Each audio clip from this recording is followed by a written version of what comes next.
Hello friends, welcome to my channel. आज हम पढ़ेंगे फार्माकोथेरापेutics में। हमारे सिलेबस के अकॉर्डिंग हमने ये सारी टॉपिक्स कंप्लीट कर लिए हैं। अब हम पढ़ेंगे हेमेटोलॉजिकल डिसऑर्डर में आयरन डिफिशियंसी एनीमिया के बारे में। तो एक एक करके हम कंप्लीट करते हैं। पहले ये पढ़ेंगे, फिर नेक्स्ट वीडियो में हम मेगालोब्लास्टिक एनीमिया पढ़ेंगे। तो फर्स्ट स्टार्ट करते हैं हेमेटोलॉजिकल डिसऑर्डर में। फर्स्ट, आपको हेमेटोलॉजिकल से ही मतलब वर्ड से ही समझ में आ रहा होगा। हीम का मतलब होता है ब्लड। ब्लड से रिलेटेड कोई भी डिसीज़ हो रही है या कोई चीज़ डिफिशियंसी हो रही है, उसको कहते हैं हेमेटोलॉजिकल डिसऑर्डर। फर्स्ट है आयरन डिफिशियंसी एनीमिया। तो it is a medical condition, एक तरीके की मेडिकल कंडीशन होती है इन विच डिक्रीज आरबीसी काउंट। हमारे जो ब्लड में आरबीसी का जो नंबर होता है वो कम हो जाता है, जिसकी वजह से हमें एचबी, हमारा हीमोग्लोबिन लेवल है वो भी कम हो जाता है। जिसकी वजह से क्या होता है, हमारे जो कि रिजल्ट बाद में हमें decrease oxygen carrying capacity of blood. अगर हमारे ब्लड में आरबीसी ही नहीं रहेगी, जिसकी वजह से ब्लड कम हो जाएगा। जब ब्लड कम हो जाएगा तो ब्लड में ऑक्सीजन भी नहीं रहेगी। ऑक्सीजन को जो ऑक्सीजन है वो आरबीसी की वजह से ही हमारे ब्लड में रहता है। जब आरबीसी नहीं होगी तो जाहिर सी बात है कि ऑक्सीजन भी हमारे ब्लड में नहीं होगा। तो इस कंडीशन को हम कहते हैं iron deficiency anaemia. It is a common type of anaemia in which without enough iron body can't produce HB. हमारे ब्लड में अगर आयरन होगा ही नहीं तो वो क्या बनाएगी ब्लड को, वो ब्लड नहीं बना पाएगा। जो हमारी आरबीसी है वो आयरन से ही बनती हैं। तो जब हमारे ब्लड में आयरन ही नहीं होगा तो ब्लड भी नहीं होगा, which result in decrease O2 carrying capacity of RBC. जब ब्लड नहीं होगा तो ऑक्सीजन भी नहीं होगी हमारे ब्लड में। अब ये किस किस कारण से होता है, हमारे ब्लड में क्यों कमी हो जाती है आरबीसी की। सबसे ज़्यादा ब्लड लॉस होता है क्योंकि जो फीमेल्स होती हैं उनको बहुत, किसी किसी को बहुत ज़्यादा हैवी पीरियड्स हो जाते हैं, जिसकी वजह से ब्लड कम हो जाता है हमारे बॉडी में। Chronic bleeding like peptic ulcer, अगर कोई किसी को बहुत ज़्यादा लंबे समय से पेप्टिक अल्सर है और उन अल्सर्स की वजह से उसमें ब्लीडिंग हो रही है, इसकी वजह से भी हमारे ब्लड बॉडी में ब्लड की कमी हो सकती है। दूसरा, lack of iron in diet. अगर हम जो भी डाइट लेते हैं, खाना खाते हैं, उसमें आयरन की कमी है, हम आयरन नहीं ले रहे हैं, कुछ ऐसा खाना खा रहे हैं जिसमें आयरन है ही नहीं, इसकी वजह से भी हमें आयरन डिफिशियंसी हो सकती है।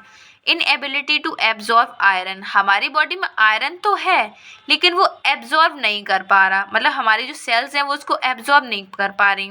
उस डिसीज़ को कहते हैं सीलिएक डिसीज़ और सर्जरी ऑफ स्मॉल इंटेस्टाइन। फिर चौथा ऑप्शन होता है प्रेगनेंसी। अगर कोई वुमेन प्रेग्नेंट है तो उसकी वजह से उसके उसमें भी ब्लड की कमी होगी, तो इस तरीके से हमें एनीमिया हो जाता है, वो भी आयरन डिफिशियंसी का। फिर हम देखते हैं iron deficiency anaemia stored in insufficient which leads to inadequate supply of iron. जो आयरन डिफिशियंसी एनीमिया है वो क्यों हो जाता है, स्टोर्ड इन, जो हमारा आयरन है वो हमारी बॉडी में जो स्टोर तो है लेकिन कम अमाउंट में स्टोर है, जिसकी वजह से हमें आयरन मिल नहीं पाता है और हमारा जो ब्लड की कम आयरन, जब आयरन नहीं होगा तो ब्लड भी नहीं बन पाएगा। जब ब्लड नहीं बन पाएगा जिसकी वजह से हमें आयरन डिफिशियंसी एनीमिया हो जाता है। और मे डिपेंड ऑन द फैक्टर, वो कुछ फैक्टर्स पे भी डिपेंड करता है। इंक्रीज्ड, ये कुछ फैक्टर्स हैं। फर्स्ट है increase blood loss. Blood loss होता है हमें यूट्राइन से। इंक्रीज मेंसेस, रिपीटेड मिसकैरेज अगर किसी के हो जाते हैं जिसकी वजह से हमें ब्लड लॉस हो जाता है। दूसरा है गैस्ट्रिक इंटेस्टाइनल ट्रैक्ट, अगर किसी को पेप्टिक अल्सर है, अल्सरेटिव कोलाइटिस है। और चौथा बी है नेज़ल, रिपीटेड एपिक, नाक से किसी के बहुत ज़्यादा खून आता है, एपिटैक्सिस है तो उसकी वजह से ब्लड की कमी हो जाए। लंग्स में अगर हेमेटोप्सिस है, small amount of blood with cough, cough के साथ किसी को बहुत ज़्यादा ब्लड आता है, अगर किसी को ये बीमारी है इसकी वजह से ब्लड लॉस होता है। दूसरा इंक्रीज रिक्वायरमेंट, किसी किसी को बहुत ज़्यादा रिक्वायरमेंट रहती है। इंक्रीज ग्रोथ, अगर किसी ग्रोथ की ज़रूरत होती है चिल्ड्रंस को और इन्फेंसी को। और प्रेगनेंसी अगर किसी को है। इनसफिशिएंट डाइटरी इनटेक, कोई किसी की इकोनॉमिक कंडीशन सही नहीं है तो ये बहुत बड़ा फैक्टर होता है आयरन की कमी होने का। एनोरेक्सिया प्रेगनेंसी, मतलब other food not include iron, हम सब कुछ खाते हैं बट उसमें आयरन नहीं होता है।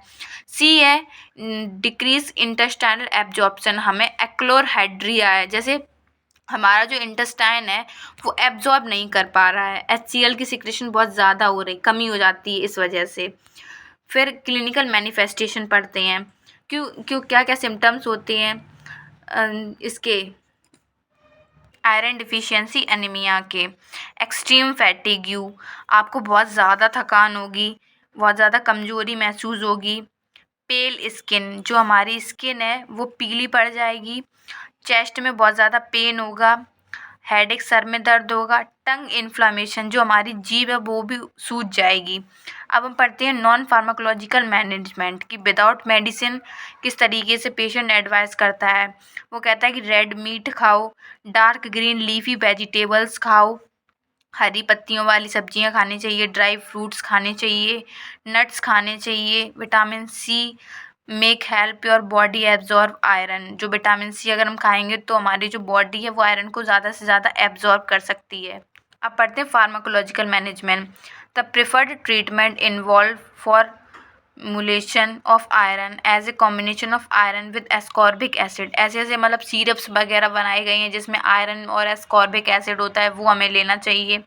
IV इन्फ्यूज़न लेनी चाहिए सप्लीमेंट आयरन के पेनफुल डिमांड, मतलब पेनलेस फुलफिल डिमांड होनी चाहिए, मतलब IV इन्फ्यूज़न लेने चाहिए, इंजेक्शंस यूज़ करने चाहिए जिसमें आयरन हो।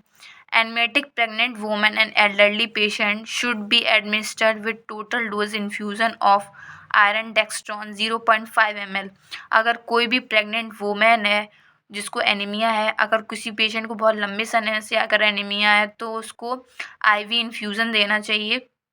IV इन्फ्यूज़न नहीं, कोई बोतल लेनी चाहिए डेक्स्ट्रॉन की 0.5 ml की।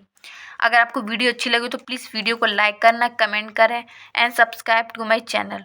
Thank you for watching this video. Take care, bye.